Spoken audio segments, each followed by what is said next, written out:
Vous savez pourquoi le premier ministre était tout sourire hier à la sortie de son caucus chaotique où 24 députés ont réclamé son départ? C'est simple, parce que le premier ministre sait qu'il peut compter sur le soutien des 33 députés du Bloc québécois pour le maintenir en poste, Monsieur le Président.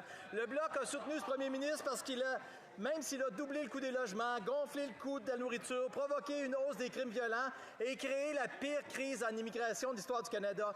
Est-ce que le premier ministre va regarder en arrière de lui, entendre le message de ses députés d'arrière-ban et des Québécois et déclencher des élections maintenant?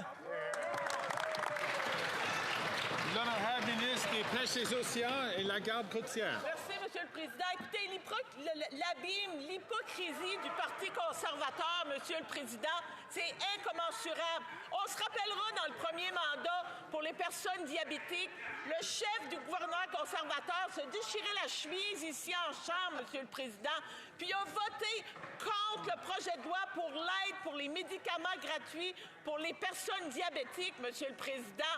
On voit les conservateurs, ça peut juste parler des deux côtés de la bouche, Monsieur le Président. Excellent.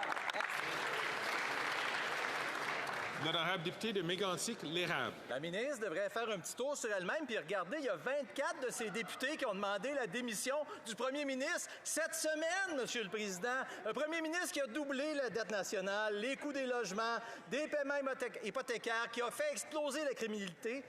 L'incompétence du premier ministre soutenu par le Bloc a, imaginez-vous, Monsieur le Président, créé un code rouge chez les militants libéraux qui veulent un changement de leadership. Il a même envoyé un de ses ministres dire que les opposants au sein de son parti, ses propres députés, sont des ordures. Le premier ministre n'en vaut pas le coup, ni les ordures. Quand on va avoir des élections, on en veut maintenant. L'honorable ministre des Services publics et de l'approvisionnement. Merci, Monsieur le Président. Notre collègue parle de logement et d'incompétence. 1, 2, 3, Je crois que c'est 4, 6. 5, 6 logements abordables. C'est tout ce que le chef conservateur a construit à travers tout son mandat et à travers tout le pays. Mais là, il est à la recherche de ces 6 logements abordables et il ne les trouve pas. Mais il est en train de chercher à qui d'autre il pourrait les frapper. Est-ce que ce propriétaire, cet entrepreneur, ce gouvernement aurait pu en construire que je pourrais me les approprier? Mais non, il y en a juste 6 logements abordables. C'est comme chercher une aiguille dans une botte de foin.